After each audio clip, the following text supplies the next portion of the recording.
मेरी कल मुलाकात आदरणीय रेल मंत्री जी से भी हुई है।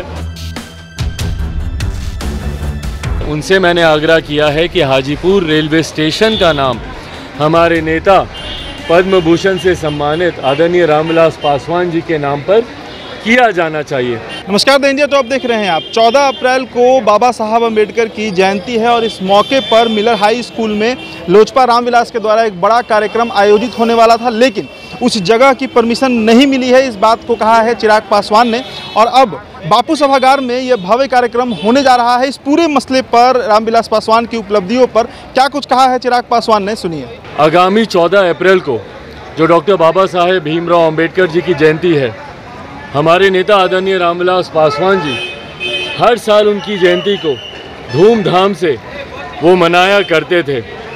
उन्हीं के कार्यों को आगे बढ़ाते हुए लोक जनशक्ति पार्टी रामविलास ने भी ये निर्णय लिया है कि उसी तरीके से ही धूमधाम से ही आगामी 14 अप्रैल को डॉक्टर बाबा साहेब भीमराव अम्बेडकर जी की जयंती को हम लोग मनाएंगे।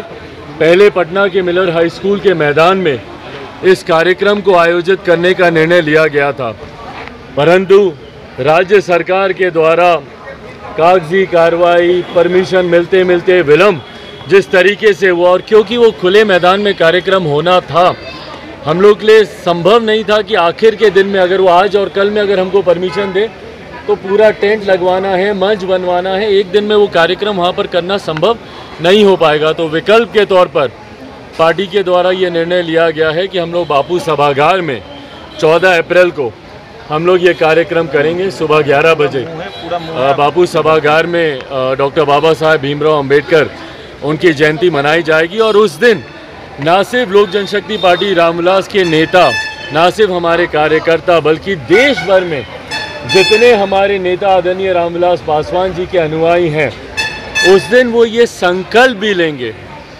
कि हमारे नेता आदरणीय रामविलास पासवान जी, जो कि भारत में दूसरे अंबेडकर के तौर पर माने जाते हैं, उनकी मूर्ति हम लोग प्रदेश भर के हर एक ज़िले में हम लोग लगाने का हम लोग संकल्प लेंगे। इसकी शुरुआत हमारे नेता आदरणीय रामविलास पासवान जी की जयंती से, उनके जन्म दिवस से। 5 जुलाई को उनका जन्म दिवस होता है और एक व्यक्ति जब जन्म लेता है वो अपने कर्मों से जाना जाता है, और मेरे नेता की कर्म भूमि हाजीपुर रही है। हाजीपुर मेरे नेता आदरणीय रामविलास पासवान की वजह से जाना जाता है। मेरे नेता की पहचान हाजीपुर की वजह से 2 बार Guinness book of world records में उनका नाम दर्ज कराया, वो हाजीपुर की जनता है।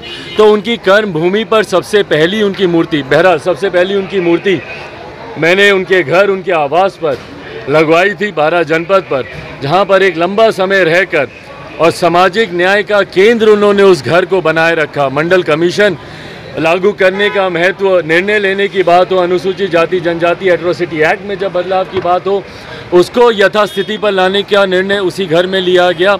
उन्होंने 81 करोड़ देशवासियों को मुफ्त में खाना मिले लॉकडाउन के समय जो विपरीत परिस्थिति थी, वो तमाम महत्वपूर्ण निर्णय उसी घर से लिए गए। तो सबसे पहली मूर्ति तो मैंने उनकी 12 जनपद पे ही लगाई थी। बहरहाल परिस्थिति वर्ष वो मूर्ति वहाँ से हटा दी गई।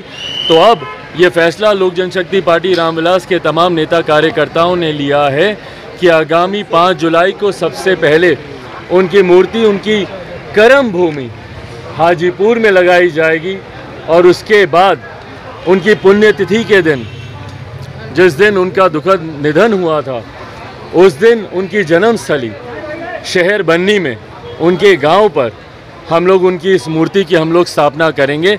और साथ ही में ये संकल्प लोक जनशक्ति पार्टी रामविलास के तमाम कार्यकर्ता नेता जो उस दिन बापू सभागार में मौजूद होंगे, तमाम वो नेता, तमाम उनके अनुयायी ये संकल्प लेंगे कि आगामी आने वाले समय में बिहार के हर एक ज़िले में और संभवतः देश के हर एक प्रदेश में उनकी ये भव्य मूर्ति लगाने का कार्यक्रम हम लोग शुरू करेंगे, ताकि हर एक जगह उनकी मूर्ति लगे, उनके विचार, उनके सिद्धांत आने वाली पीढ़ी तक भी घर घर तक पहुँचे, व्यक्ति व्यक्ति तक पहुँचे। इस उद्देश्य के साथ उनकी ये मूर्ति लगाई जाएगी। मैंने निरंतरता में बहुत बार प्रयास किया कि राज्य सरकार कम से कम ज़िले में उनकी मूर्ति लगाने का कार्य करे, जगह हम लोगों को दे। पर ये जगह अभी तक भी नहीं मिली है। मैं पुनः आग्रह करूंगा मुख्यमंत्री नीतीश कुमार जी से, मुझे अगर वो मिलने का समय दें तो ज़रूर मैं उनसे मुलाकात कर मैं उनसे आग्रह करूंगा कि भाई मूर्ति बनवाने का काम हम लोग कर लेंगे, पर कम से कम आप जगह दें।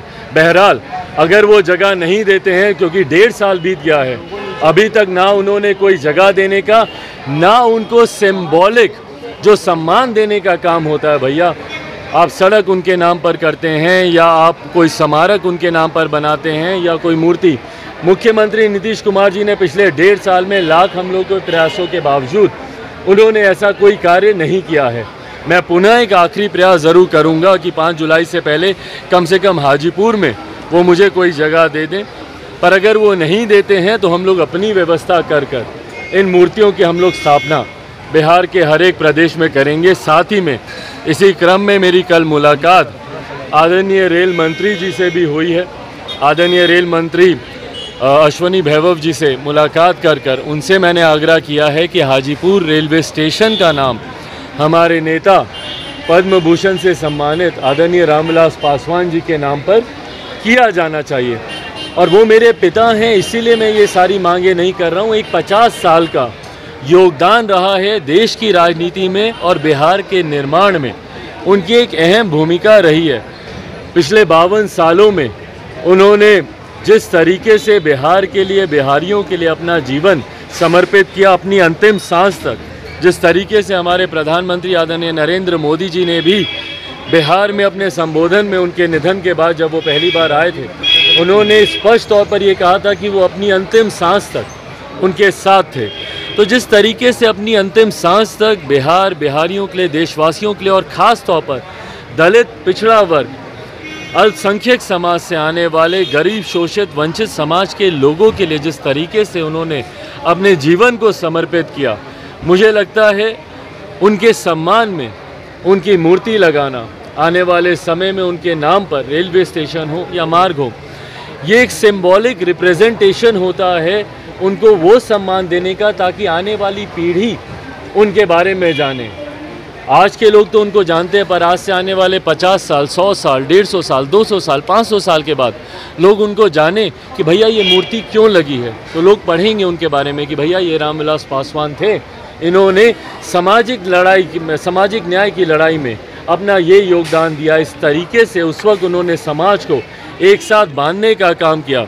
जब अनटचेबिलिटी थी उसको हटाने के लिए उन्होंने क्या क्या कार्य किए। उन्होंने जिसको अपना नेता माना, डॉक्टर बाबा साहेब भीमराव अंबेडकर, उनके लिए उन्होंने क्या क्या काम किए। आज हम लोग गर्व से कहते हैं भारत रत्न डॉक्टर बाबा साहेब भीमराव अंबेडकर। ये भारत रत्न दिलवाने का काम हमारे नेता आदरणीय रामविलास पासवान जी ने 89 में किया, जब वो श्रम एवं कल्याण मंत्री थे।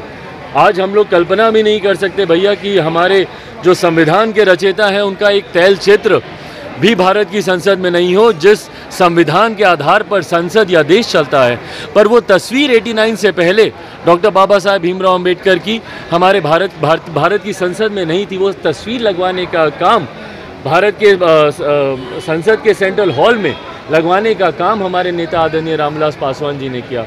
14 अप्रैल उनके जन्म दिवस पर छुट्टी की घोषणा करवाने का काम हमारे नेता आदरणीय रामविलास पासवान जी ने वीपी सिंह जी की सरकार में, जब वो श्रम एवं कल्याण मंत्री थे, उस दौरान ये तमाम फैसले लिए गए। तो बहरहाल मैं अपनी तरफ से, मेरे पिता तो हैं ही, उनके सम्मान में मुझसे जो हो सकेगा वो तो मैं ज़रूर करूँगा ही। पर ये तमाम लोक जनशक्ति पार्टी रामविलास के नेता कार्यकर्ताओं की ये मांग रही थी। 1.5 साल हम लोगों ने इंतज़ार किया कि संभवतः सरकारों के द्वारा और ख़ास तौर पर राज्य सरकार के द्वारा, मुख्यमंत्री नीतीश कुमार जी के द्वारा शायद कोई ऐसा फैसला लिया जाए। पर ऐसा फैसला नहीं लेने की वजह से पार्टी ने अब फैसला लिया है और इसको संकल्प के तौर पर हम लोग 14 अप्रैल को पटना के बापू सभागार में संकल्प के तौर पर हम लोग उठाएंगे और 5 जुलाई को उनकी कर्मभूमि हाजीपुर में उनकी मूर्ति लगेगी और 8 अक्टूबर को उनकी जन्मस्थली शहर बन्नी में हम लोग ये मूर्ति लगवाने का हम लोग काम करेंगे। और आगामी उम्मीद करेंगे हम लोग कि अगली 14 अप्रैल से पहले बिहार के कम से कम हर एक ज़िले में इस तरीके से उनकी मूर्ति लगे। और मैं उम्मीद करता हूं कि केंद्र सरकार से जिस तरीके से मैंने मांग की है, उम्मीद करता हूं कि आने वाले दिनों में केंद्र सरकार ये फैसला ले और हाजीपुर रेलवे स्टेशन का नाम मेरे नेता आदरणीय रामविलास पासवान जी के नाम पर किया जाए। बड़े नेता ने ये कहा है कि नीतीश कुमार किसी की कृपा पर मुख्यमंत्री नहीं है। बार बार ये कहा जा रहा है जेडीयू के नेताओं की तरफ से, राष्ट्रीय अध्यक्ष ललन सिंह और उपेंद्र कुशवाहा। मेरी तबीयत ठीक है, मेरी तबीयत ठीक है, ये तभी कहा जाता है जब आपकी तबीयत ठीक नहीं होती है। ये कहने की जरूरत ही पड़ रही है, अपने में दर्शाता है कि विरोधाभास कितना है।